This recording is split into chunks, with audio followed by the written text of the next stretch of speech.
How would you explain or describe the relationship, the climate here locally between DPD and the community? The climate right now for DPD in the community is a lot better than it has been. You look back in the 60s and the 70s and the 80s, there's no question there was racial injustice, racial inequality, there was abuse by police, there was police brutality, there was excessive use of force. The police department needed major reforms during that time. Over the years, we've made some significant improvement, specifically here in Detroit within the last 13 years. We've had what many of you know to be the consent judgments, where the Department of Justice was called into the city of Detroit to have oversight over the Detroit Police Department because of our patterns and practices of racial inequality, the treatment of prisoners, arrest, reports. They monitored everything. And what they did was they forced us to take a forensic look at how we police and how we serve our community. And in that process, there were several different aspects of that process that they looked at over a 13-year period. And I could give you a list here. I've got many of them. How we did arrests, timely arraignments, from the food that prisoners were allowed, where detainees were allowed to eat, something that was nutritious and healthy, something as simple as making sure that you fed them healthy food. How detainees were treated once they were in custody, 48 hours arraignment. You had to have swift arraignment. Reported uses of force and accountability by supervision.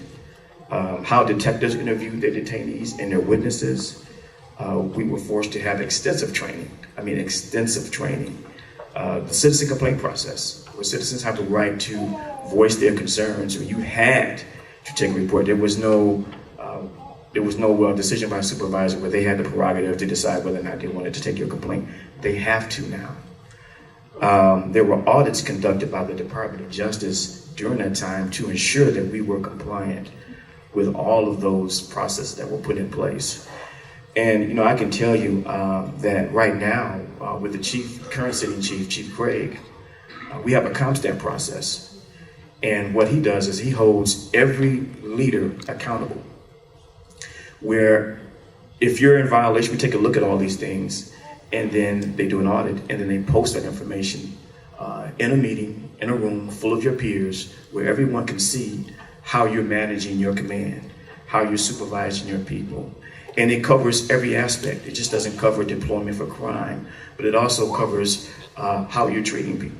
Citizen complaints, has it increased? Has it decreased? Are there any complaints of racial bias, racial profiling? Are your officers, what are the interaction with your officers? Are you looking at the videos every day that you're mandated to look at? Officers have to look at, the supervisors have to look at videos to see every day whether or not the interaction between the police and the citizens is constitutional and is appropriate every day. And if we find that there isn't, then we have to address it. And if it's not addressed, that too will be revealed because we do audits. So it's accountability on top of accountability to ensure that the police department is doing what they're supposed to do. And as a result of that, I think we've made significant improvements and significant strides of improvement with our relationship with the community.